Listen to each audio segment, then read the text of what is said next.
Welcome to Books vs. Movies, the podcast where I set out to answer the age-old question, is the book really always better than the movie? I'm Yuvia, an actress and book lover based out of New York City, and today I will be discussing The Last Letter from Your Lover by Jojo Moyes and its 2021 adaptation, The Last Letter from Your Lover, starring Shailene Woodley, Callum Turner, Joe Alwyn, and Felicity Jones. Hi, everyone. I am so exhausted because I just got off set from working on a short film, and it was great, but it's a very emotionally taxing role, and I really felt it. So I'm exhausted, but I'm excited to be here, and I really want to make sure that I have this episode out and ready to go by the day it comes out. So that is what I'm doing. I'm here, I'm excited, I'm ready, and yeah, let's get started. So, The Last Letter from Your Lover by Jojo Moyes was first published in 2011. The book starts off in 1960. Jennifer Stirling wakes up from the hospital, and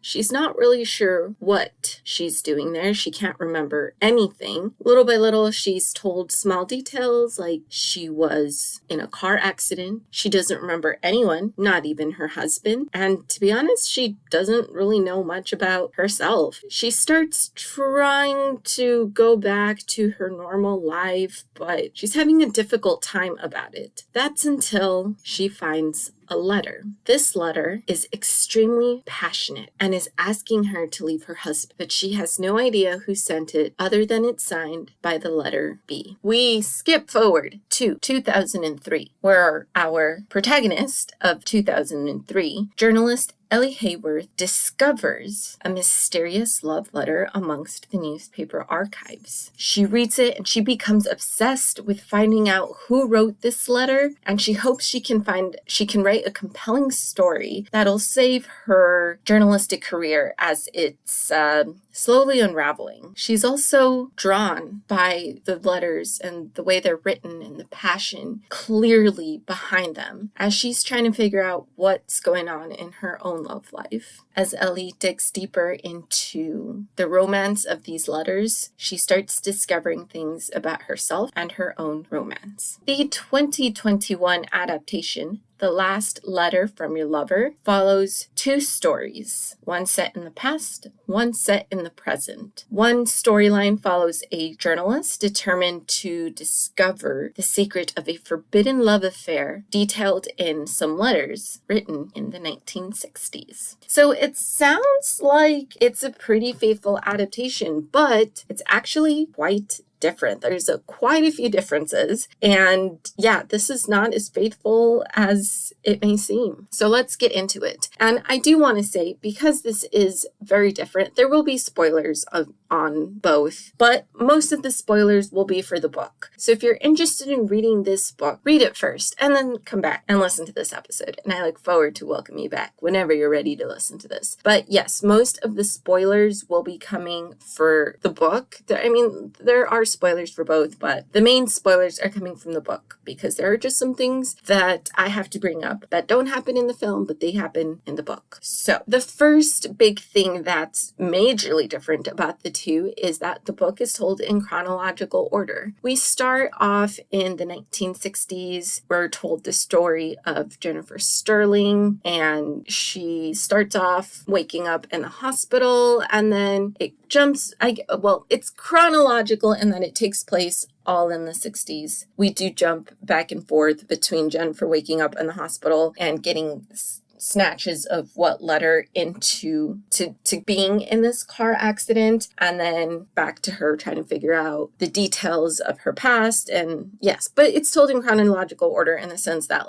part one of the book takes place in the 1960s, and then part two of the book, all except for one chapter when a bombshell is revealed. We travel quickly back to 1960 to find out the details of this bombshell, and then we continue in chronological order. So that's what I mean by chronological order, because the film jumps back and forth consistently between, like, we get a glimpse of the 1960s before we jump back to the present day, and then we jump back to the 60s. And obviously, the main reason the film does that is because you can get away with, I've said this before, you can get away with introducing a character late in the game. And I will say, based on a lot of reviews I've seen on this book, even with this book, it might be introduced a little bit too late, because a lot of people are just not very interested in Ellie's story, and they don't really like Ellie, but they really into Jennifer's story, and they want to know all of Jennifer's story. So it's possible to do it in books, but the payoff might still not be the same. But in film, you definitely have to introduce us, since it's a visual medium, you have to introduce us to all the characters that you want us to root for from the get-go. So yes, you can start off in 1960 and then fast forward, jump forward in time. Why can I not speak? Jump forward in time to introduce like the new characters, but you still have to do that relatively early on. Like, you can't spend the first half of the film just introducing us to Jennifer and her story, and then switch midway to Ellie's story the way it does in the book, because we've spent this whole entire journey in the film getting to know Jennifer and her circumstances, and it would just be way too jarring to introduce us to a whole new film storyline. So yeah, it's important to introduce the people you want us to root for right from the beginning. And I'm sure we've all seen those films in which like a character is introduced out of nowhere and you're like, why do I care what you have to say? I have no idea who you are.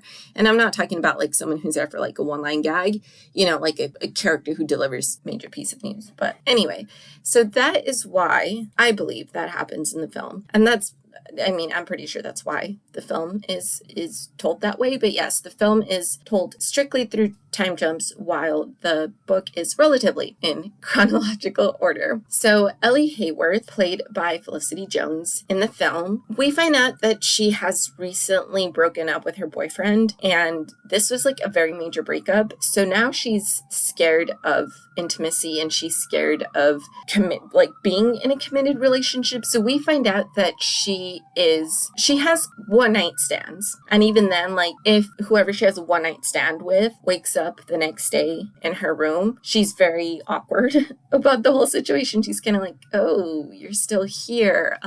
Great. Can you leave now? Like, just leave now. So she's doing that. She's having a lot of one night stands, and she's very, very scared of being in a committed relationship once again. But in the book, she's not. She is in a long-term relationship with a married man. So not ideal by any means, but she's under the illusion that he's gonna leave his wife for her, and that they're gonna live a very happy life together as soon as he does that. But he just needs to do it first. But she's ready, and she's ready to move in with him tomorrow if he asked her to. So she is in I don't want to say a committed relationship, because you can't really be committed if you're the only person committed to it, but she has been in a long-term relationship with this one man, like to the point where she's not seeing other people, and her friends encourage her to see other people. Her friends are like, this man's never going to leave you. So if you insist on continuing to see him, I don't approve of the fact that you're continuing to see him. But if you insist on continuing to see this man, like, at least continue seeing other people and have fun, because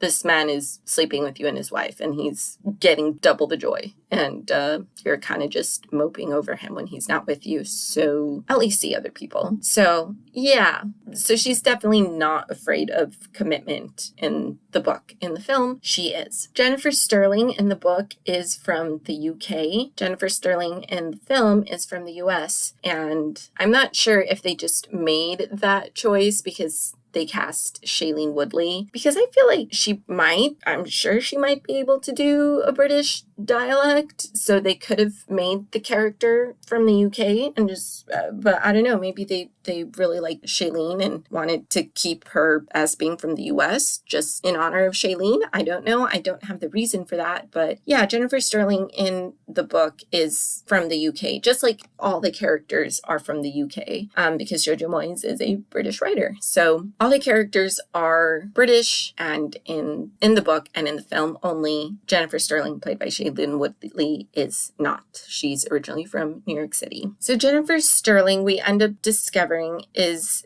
she ends up having an affair, which is what led her to be in this accident that causes this amnesia. So she is running away to be with him, and on her way there, it's raining and they're rushing. Her friend is rushing to get her there on time, and it's raining heavily, and so there's a car accident, and he dies, but she survives and ends up in the hospital with amnesia. But in the film, like, she kind of just decides, like, I'm gonna leave him. This is what I want. And she packs up, and like her husband is at a dinner party, or he's either, I don't remember. In the book, he's for sure like gonna come pick her up to take her to the dinner party. I think in the film he might already be there and she's gonna go meet him over there. I don't really remember the details of that. That's not really that important. But in the film, like, she decides to leave, and she leaves him before she ends up in the accident. And she kind of comes to this realization on her own, like, what am I doing? I'm not in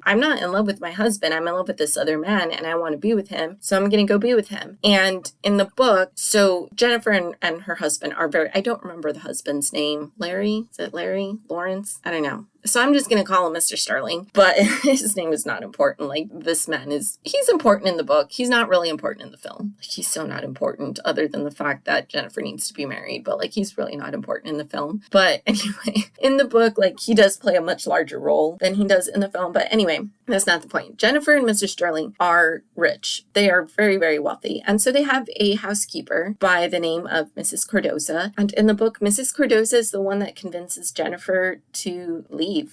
She notices the signs, because Mrs. Cardoza, back when she was a young woman, was also in love with the married man, and she regrets not leaving with him when the opportunity presented itself. And so she doesn't want Jennifer to do the same. So she recognizes the signs. So she tells Jennifer this story of regret and convinces Jennifer, like, listen, you only have one life. And if you're not happy with the person you're with, like, go be with the one that's actually making you happy. I will help you leave. And so Mrs. Cardoza actually helps Jennifer pack and stalls when Mr. Stirling shows up to, again, this is in the book, so he's for sure coming to the house to pick her up. So she helps Jennifer pack, and Jennifer leaves, and she has a plan to stall Mr. Stirling, to hopefully give Jennifer enough time to get to the train station. So by the time he is like, you're lying to me, and he goes looking for Jennifer, she's on the train and on her way to a new life with Boot, the lover. His name is Anthony O'Hare, but she calls him Boot. I'm just going to call him Boot because Anthony O'Hare it's just, let's just go with Boot. So if you hear me refer to Boot, Boot is Jennifer's. Boot is just so much more fun to say too.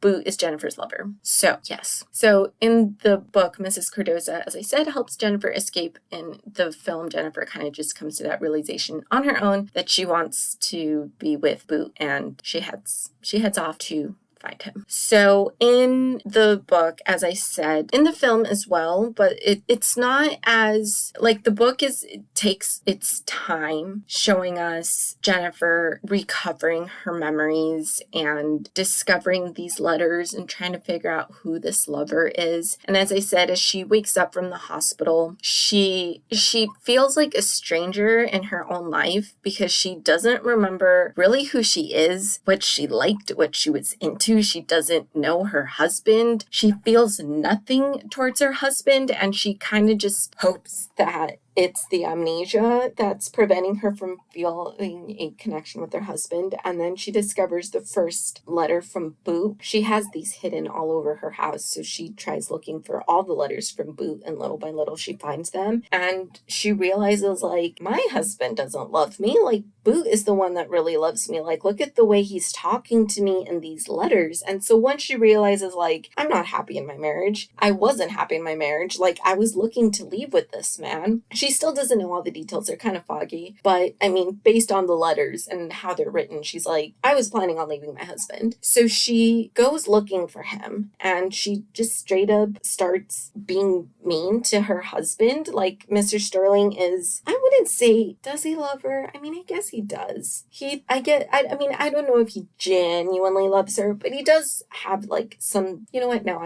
I think, at least in the book, he does genuinely love her. He doesn't love her in the film, but in the book, I would say he does genuinely love her at first. And then once he realizes, like, this woman is never, like, she doesn't even know who this lover is, and she'd still rather be with him, like a man she doesn't remember, than with me. So, like, F it. That's fine. I'm just gonna start screwing the help. So, not Mrs. Cordoza, his secretaries. So, anyway, so yes, the book takes a lot more time looking into this. Like, in the film, Jennifer comes to this realization, and then, but she's not, like, she's putting the pieces together, but Jennifer in the book is definitely trying to be like, who is my lover? Is it this guy? Is it this guy? Is it this guy? And then, like, this one guy that's, like, a work colleague or something like that for her husband, he seems to show a lot of interest in her. So she's like, oh, this has to be my lover. And then when he tries to, like, have sex with her, she's like,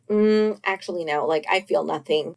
I'm as dry as a dried out well. Like, this is not my lover. And so he, like, gets pissed off, and Mr. Stirling finds them in this compromising position. And that's when he reveals, like, your lover died, Jennifer, your lover died the night that you tried to leave me. So, like, the best thing you can do is just move, like, forget about him and just focus on our marriage. And Jennifer's like, oh, wow, I didn't realize that he died the night I tried to leave you. Okay, I will do that. I will focus on my marriage to you. And in the film, this doesn't happen. Like, Jennifer is trying to figure out who her lover is, but it's not like any man that shows affection to her. She's like, this is the man. Like, it's more so like if a restaurant is mentioned in the letters, she goes to the restaurant to ask around. If a person is mentioned, she tries to figure out who this person is so she can ask them about her lover. So there's never, like, Jennifer never almost has another affair with another man the way she does in the book, but she is trying to piece together who her lover is. And Mr. Stirling, played by Joe Alwyn, finds out that she's still looking for her lover. She finds, like, the very, very last letter he sent her, which is the one that says, leave with me, like, leave your husband. I'm going to meet you at the train station at this time. She finds that letter in Mr. Stirling's study, and she confronts her husband about it. And that's when he says, your lover died. Your lover died. And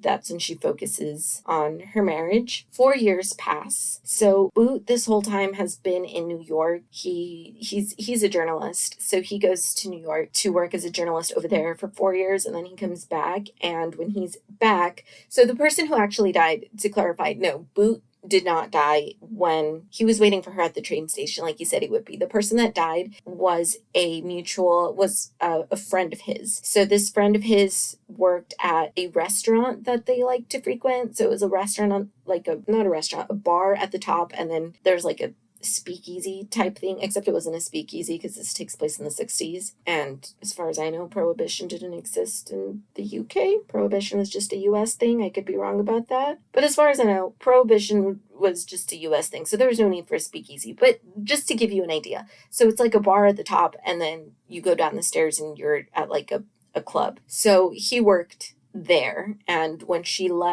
decides to leave Lawrence, she's like running super, super late, and she wants to be sure she gets to the train station on time. So she runs to the restaurant and asks this man for help, like, please give me a ride to the train station. And he's the one that dies in the accident. So it's not Boot, it's this man. And so 4 years pass, and Boot and Jennifer bump into each other. So in the film, they kind of just bump into each other on the street, and all of Jennifer's memories come flooding back, and like she takes one look at him and she's like, oh my gosh, you're my lover, and like everything comes flooding, but she gains her memory back, like the amnesia's gone. So I'm not trying to sound facetious, like I don't know how amnesia, like where I'm sure maybe that's really how amnesia works. That's just how I'm explaining it. I realized as I was explaining it that I was like, I'm just like, by some miracle, like I'm not trying to give it that vibe. That's just how it came out. But anyway, this is what happens when I'm tired. Like the sass comes out. Okay, anyway, so yes,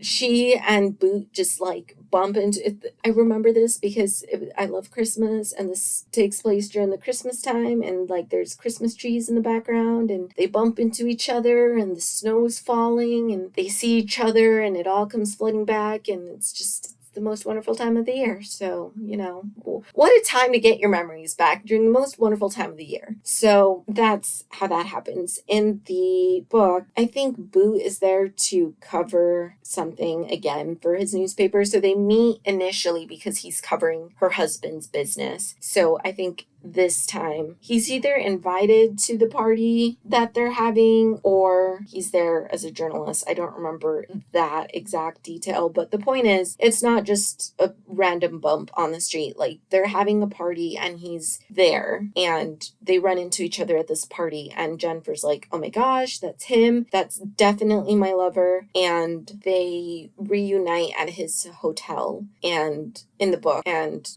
have passionate sex before she leaves. And he's like, I'm not gonna wait for you anymore, so like if you leave, you better be sure. And then as she's leaving, Mrs. Cordoza shows up with Jennifer's daughter, and he's like, oh, she has a daughter. And so he's trying not to be too upset, but he's still like, you can come, like you can bring your daughter, that's fine. Like I have a son, and I like the son. I don't even know why the son is a thing in the film, because like this poor son, he's just like Boot mentions, oh yeah, I have a son, and then we never hear about I think he's mentioned like one more time, and then we never hear about this son again in the film. Like this poor child is just like, yeah, I have a son, it's fine, and I have you now, Jennifer, so like why would I need my son? And in the book, it's the son plays a very important, or not very important role, but he plays a role. Like his ex-wife, I should say, wants to get remarried, and she wants Boot to like sign over his parental rights so that her new husband can adopt him. And Boot's like, I don't want to give up my parental rights. Like, I know I don't see him often, but that's my son, and I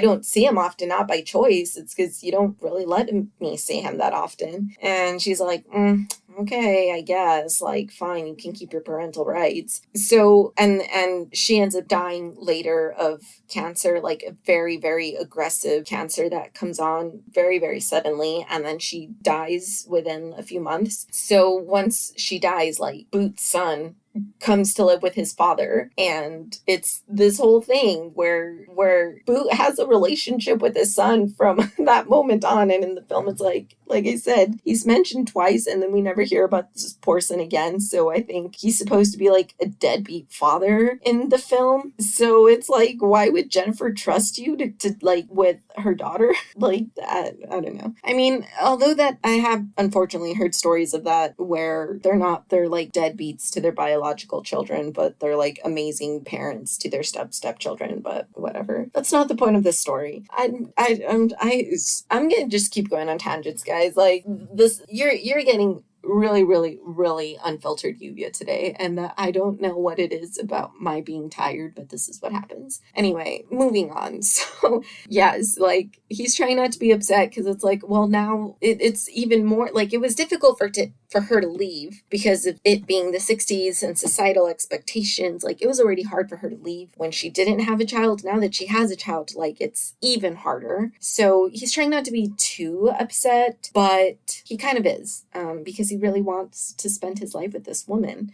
So in the film, Jennifer Stirling, when she finds out that Boot has been alive and that Mr. Stirling lied to her, she basically goes up to him and is like, I'm staying with you because we have a daughter, and that's literally the only reason. If you mistreat me in any shape, way, or form, I'm out of here. I'm taking my daughter with me, and we're leaving you behind. So don't even think about mistreating me. And he's like, all right, bet. You're a woman in the 1960s. You're the one that cheated on me. So no matter what, you're going to be seen as an adulteress. The court is going to always favor the man who is also not the adulterer in this situation, and full custody will be granted to me. So I will treat you however the hell I want. And Jennifer's like, no, puss, what am I gonna do? He has a good point.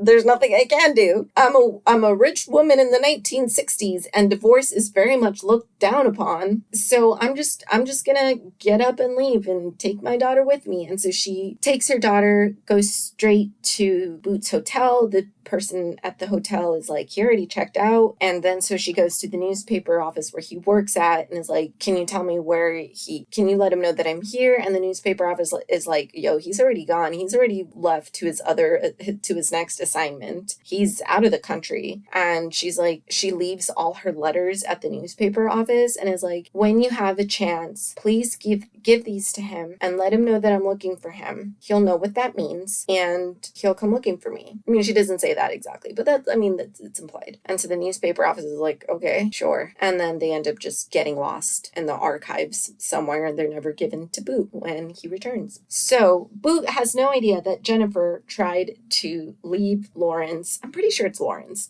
once again to be with him.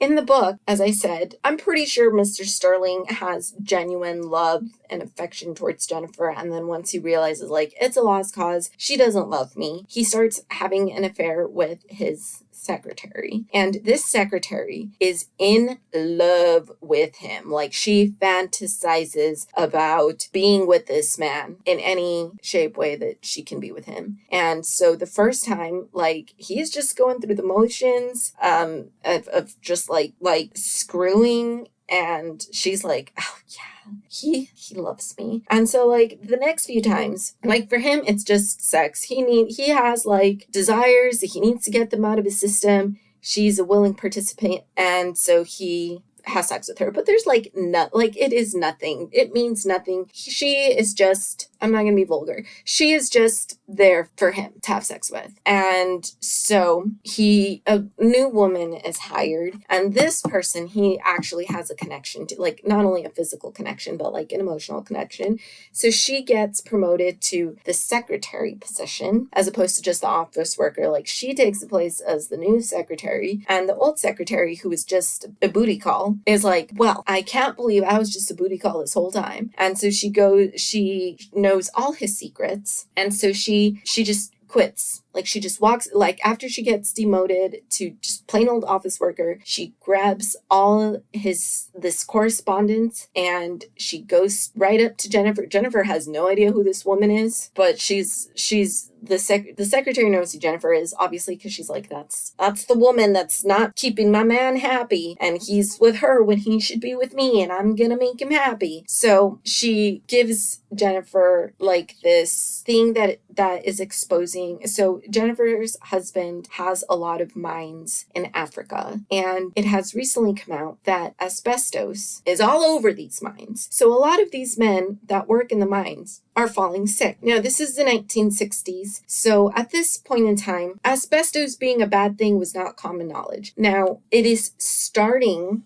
to become investigations are starting to happen into these mines after all these men are getting sick of being in these mines, and it's starting this research is starting to reveal yo, asbestos is bad for you. So, and your mines are filled with asbestos, so that's bad, and we think the asbestos is what's causing all these men to be sick. And so Lawrence is basically starting to pay these men under the table to not reveal that asbestos is what's killing them, so that he can keep the mines open and hire new people to take over the ones that are getting sick. And then once it's just a vicious cycle. It's just a vicious capitalistic cycle. The worst of capitalism is occurring in these mines. So yeah, so Lawrence is paying all these men under the table, and the secretary knows this. She has all the correspondence, so she gives this information to Jennifer, and she's like, do with this information what you will. I washed my hands of this man, and she leaves with her head held high, I guess. And then Jennifer's like, well, I can use this to leave Lawrence. So she goes to Lawrence and is like, I'm leaving you. We're not getting a divorce because this is the 1960s and it would look bad if I got a divorce. But I'm leaving you. I'm going to live in my own house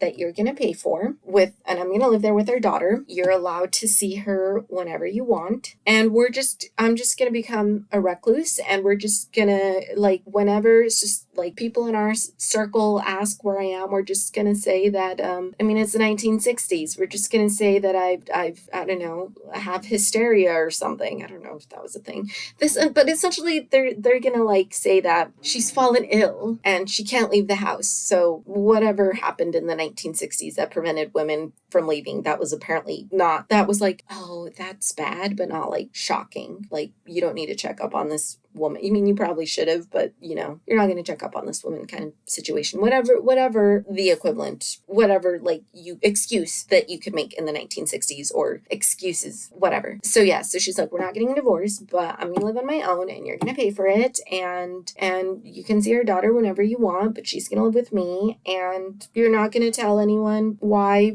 we have this arrangement, because if you do, I'm going to expose your asbestos minds to the world. And Lawrence is like, all right, well, you got me. I give in to all your terms. And she's like, great. So that's how she's able to leave Lawrence, although she's not able to be reunited with Boot, because again, she does go looking for him with the intention of leaving with him, but she's told that he's gone. So in the film, so as I said, in the film, he does actually leave on his next assignment. And whenever he returns from that assignment, the letters have long been misplaced and ended up in archives. So everyone just forgets about them. So he never knows that Jennifer went looking for him. In the book, so Boot is eager to return to the Congo. Like his first, he was like a war correspondent and he wrote all about the war in the Congo. So when he returned and he was assigned to like high society, like writing about high society, whatever, which is what led him to meeting Jennifer in the first place, like he was very upset. He's like, I don't want to be writing about this. Like I want to write like real stuff that matters. And his editor was like, well, no, you're writing about this. So he had to write about that. So in the book, he's given the chance to return to the Congo and he's thinking about it. He's seriously considering it. But around the time, he's seriously considering leaving for the Congo. But before like he can make the decision to leave, that's when his ex-wife gets sick and he becomes his son's primary guardian. And so he can't leave to the Congo at that point because now he has his son to care for and raise. So he never leaves for the Congo. But the editor is like, when Jennifer goes to the hotel's like, he's gone. She goes to the newspaper office and the editor's like, he left to the Congo already, lady. Like, I don't know what to tell you. And she's like, okay, well, let him know that I'm looking for him. And she calls repeatedly to the newspaper office. In the film, she doesn't. Like, she just leaves the letters and leaves, and that's it. Like, she never sees him again. And, well, until later, which we will get into. But in the book, like, she calls consistently, and the editor's always like, I don't know what to tell you. Like, he's still not back. Like, she keeps calling and being like, is he back? And they keep telling her, like, no, he's not back. And it turns out that the editor this whole time has been lying, because so after Jennifer leaves the hotel and Boot sees that she has a daughter, and he's like, well, she's never gonna leave me now. He gets like blackout plastered, and the editor saw how like his reaction to Jennifer, so he's like, no, I'm not, this woman is trouble for him, I'm not gonna tell him. So he lies to Boot and he keeps lying to Jennifer to make sure that they stay apart, because he doesn't realize at this point that Jennifer's looking to leave her husband. He just sees her as trouble, and he's like, I'm gonna protect Boot and I'm not gonna let them be reunited. So that is why they never reunite in the book. So when Ellie Haworth goes to the archives and discovers Jennifer's letters, she eventually figures out like who these letters belong to. So she goes to Jennifer and she's like, I found these letters, I just want to ask you about them, or I want to see if you want them back. And Jennifer's like, nope, that was a different time in my life. I want to put it to rest. I'm not interested in like looking back on that time in my life. Goodbye, leave me alone. In the book, Jennifer is, well, she's an open book. Like, Ellie shows up and is like, can you tell me about the letters? And Jennifer tells like the whole story from beginning to end. And then Ellie's like, well, what happened to Boot? And that's when she says, oh, he went to the Congo. I went looking for him. Like, I went to the literal Congo to go looking for him. But at the time, like, the war was really, really bad. And anyone who was white was like getting killed upon sight. And so they didn't even, like, she got to not the Congo airport, like she got to whatever airport, and that was like her connecting flight. And they're like, you can't fly to the Congo. Like, there's too much political unrest. You're traveling alone. You're a white woman, like, you're gonna be killed. So, like, no, we're not letting you go to the Congo. And she's like, but I'm really looking for this journalist. And they're like, well, he's probably dead. So just go back to the UK.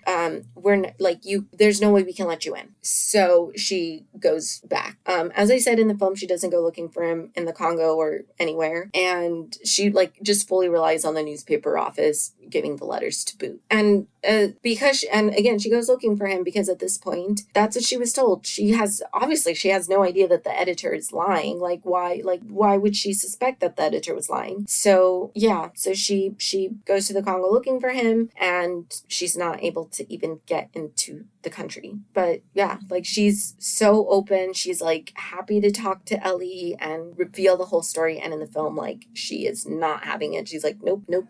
So in the film, Ellie ends up discovering who Boot is. She convinces, like, this whole time Jennifer has kept, so the way they wrote letters to each other so Lawrence would never find them is that Jennifer opened a P.O. box and Boot would write letters to that P.O. box. And so all these years later, like, Jennifer has kept that P.O. box open. So Ellie, after she finds Boot, she convinces Boot to write one last letter to her and say, like, if you want to pick this up even now, all these years later as old people, like, let's do it. Meet me in the park. And she finds the letter and they reunite in the park. Happy ending. But it's kind of like Ellie does research and finds out where he is. She does research in the book too, but it is not this convenient in the film. Like, in the book, it's one of those like, wow, what are the odds kind of situation. So she finds a Philip O'Hare. She finds a contact information for Philip O'Hare and she writes to him. He works at a different newspaper than she does. And she's like, hey, Philip, I don't know if you're the correct Philip O'Hare, but I just want to know, like, I work at this newspaper. I'm looking for information on Anthony O'Hare. Is that your dad? Can you tell me what happened to him? Blah, blah, blah. And Philip O'Hare gets in touch with her and he's like, what newspaper did you say you work for? And she's like, this one. And he's like, wow, my dad still works at that same newspaper, right? And she's like, what? No, he doesn't. Like, I know all the journalists. And Philip O'Hare is like, well, he doesn't work as a journalist anymore. He works as the head librarian of archives. So again, what are the odds that, again, this does not happen in the film. Ellie's like, wow, I've interacted with that man. I had no idea that was Boot. So that's how she finds out who Boot is. And again, same thing. She tells Boot, like, she still has the same P.O. box, write her a letter, and he does. They reunite in the park. Jennifer and Boot have a happy ending after like 40 years. They finally get their happy ending. So this whole time, as I said, Ellie has been in a relationship with a married man, and she's kind of like in the hopes that he's going to leave his wife for her. And obviously that doesn't happen, but she ends up getting really, really close to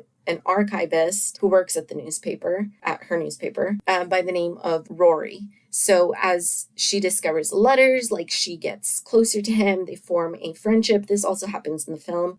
They form a friendship and eventually they start developing feelings for each other. But in the book, she's in denial because of her relationship with the married man. In the film, it's because of her commitment issues that she's scared of stepping into a relationship with him. Seeing Jennifer and Boot and just talking to Boot, and he's like, don't live your life with regrets. Like, if you have feelings for this guy, like, do something about it. And so she does, and then Ellie and Rory also have a happy ending. It is not smooth sailing in the book for Ellie and Rory. So he discovers that she's in a relationship with a married man, and he's like, nope, I don't want drama. I'm not interested in drama.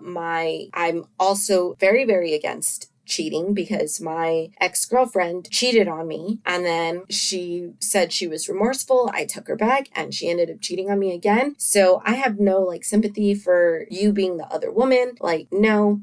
And so as once Ellie discovers who Boot is, and so she's been having conversations with the head librarian. Again, he doesn't go by the name Anthony O'Hare. He has a different name at this point, or he goes by something else. So she never puts two and two together. And so she, as Rory, like once she and Rory have that fight, he like obviously distances himself from her completely. And so that's when she kind of turns to the head librarian for help. And then but she's always asking for Rory. And so Boot, as like he gets to know Ellie and he works with her, he like puts two and two together and he's like, I think you have feelings for this boy. So when Rory mentions, Rory and Ellie end up sleeping together, and then like the morning after he finds out about the whole being with a married man thing. So Boot is like, Rory mentions like, I'm going on an assignment, I'm gonna be gone for a few months, but like I'm interested in pursuing this if you're interested in pursuing this too, and I understand like if you want to wait until I'm back, but just I'm interested. And so as she's trying to get more information about like his assignment and things like that, and Boot realizes like, wow, she has feelings for this man.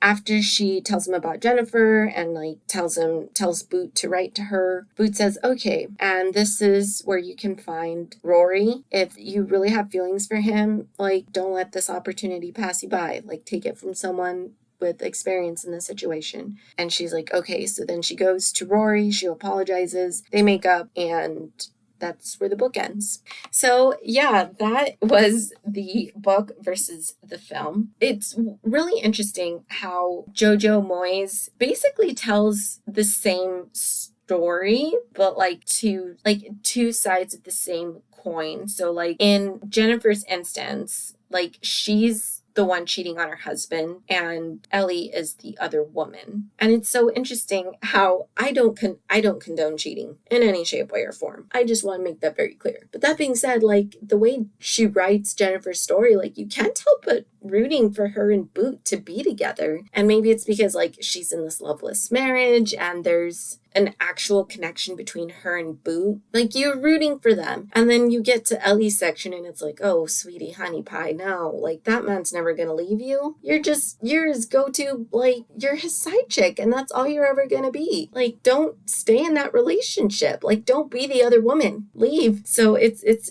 like you have like a cheating story that you root for, and then you have a cheating story that you don't root for. So it's just interesting. It's just interesting how Jojo Moyes manages to get you to root for one and not the other. But I don't condone cheating. Obviously, like I am always team, like if you just realize you don't have feelings for that person anymore, I'm on team divorce or separation. Like don't put your partner through that. But I also understand why Jennifer didn't do that, because this is during the 60s, divorce was looked down upon. She's also an upper class woman. She's going to become a social pariah, and she has like, if she becomes a social pariah, like that means from like her family's going to disown her. She's not going to have any friends. Like there's just a lot more at stake for her.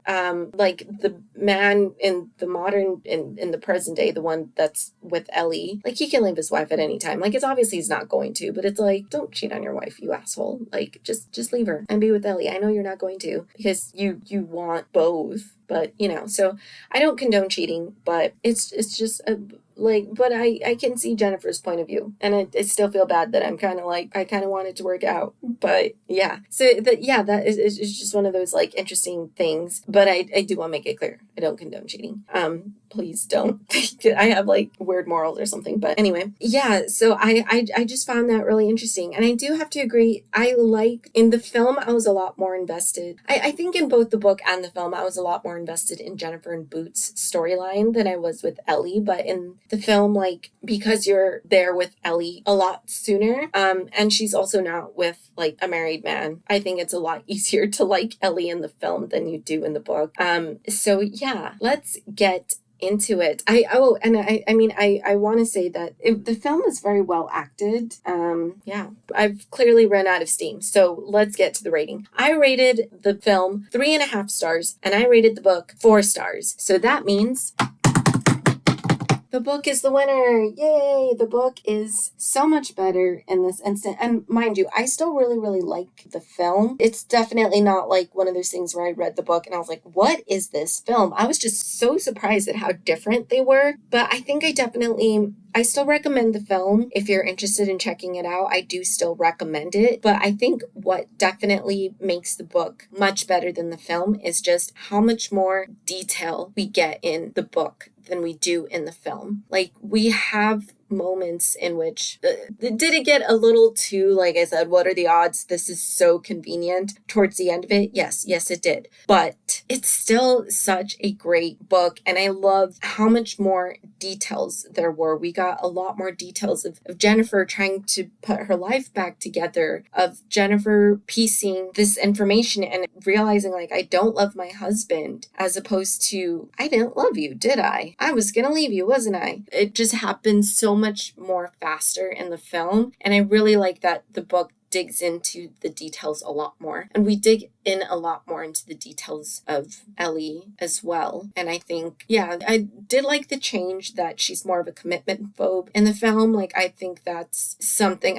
most people can back up a lot more than just like, he's gonna leave me, and it's like, no, sweetie, he's not. Do yourself a favor and leave. So I really liked that they made that change for the film. But anyway, yeah, check out the book. The book is the clear winner for me, and I highly recommend the book. But like I said, if you're still interested in checking out this story and maybe you're not necessarily interested in reading it, the film is still really, really good. That is it for this episode of Books versus Movies, and I will see you next time. Bye!